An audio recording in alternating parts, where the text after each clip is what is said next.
روز 28 فوریه در پایتخت قزاقستان در چهارچوب فرمت 3-5-1 ملاقات نوبتی وزیران کارهای خارجی کشورهای آسیای مرکزی و کاتب مطبوعاتی ایالات متحده آمریکا انتونی بلینکن برگزار گردید.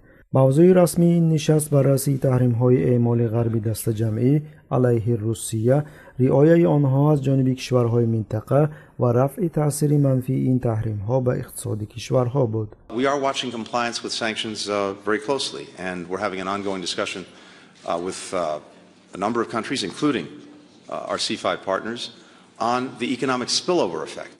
گفت بلینکن در نشست مطبوعاتی در پی ملاقات با مقامات کشورهای آسیای مرکزی. ایالات متحده آمریکا با کشورهای شریک روسیه حصارات بر اثر تحریم‌ها را جبران خواهد کرد، از بس که تمام کشورهای منطقه به این یا آن جهت به روابط تجاری با روسیه وابسته‌اند. تحریم‌های ضد فدراسیون روسیه به اقتصاد این کشورها نیز تأثیر دارد. در ایالات متحده آمریکا این را می‌فهمند و وعده می‌دهند که عاقبت‌های آن را جبران خواهند کرد. گفت در آستانه کاتب مطبوعاتی ایالات متحده آمریکا.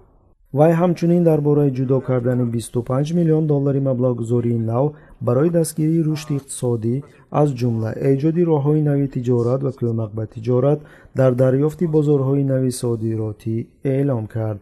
علاوه بر 25 میلیون دلاری که مأموریت ایالات متحده آمریکا الکی به منطقه جدا کرده است. بلینکن بعداً با حکومت قزاقستان و رئیس جمهور توقایف ملاقات نقشه‌ای برگزار نمود. روز دیگر او با یک سفر رسمی به تاشکند آمد. در نتیجه ملاقات‌ها با سران دولت‌های ازبکستان و قزاقستان او از اصلاحات گویا جریان داشته در این کشورها جانبداری کرده است و قناعتمندی ایالات متحده آمریکا را از نتیجه‌های اصلاحات اظهار کرد. او همچنین به کشورهای منطقه وعده داده است که در کاهش وابستگی از روسیه کمک خواهد کرد. بلینکن گفت ایالات متحده آمریکا کوشش دارد در آسیای مرکزی یک منطقه توانا ایجاد کند که در آن کشورها با هم بیشتر ارتباط داشته همکاری کنند. منطقه آسیای مرکزی نه تنها این 5 جمهوری بیش از 200 سال همچون ابیکت برخورد سیاسی روسیه و غرب به حساب می رود.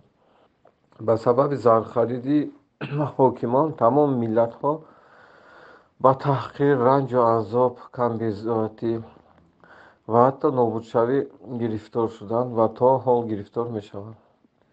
معلوم است که امریکا از وضعیت به عمل آمده استفاده برده از هر وقت دیده ثباتکارانه کوشش دارند تا فضای خالی شده را پر کرده نفوذ روسیه را کاملا از بین برند و نفوذ خود را جاری نمایند.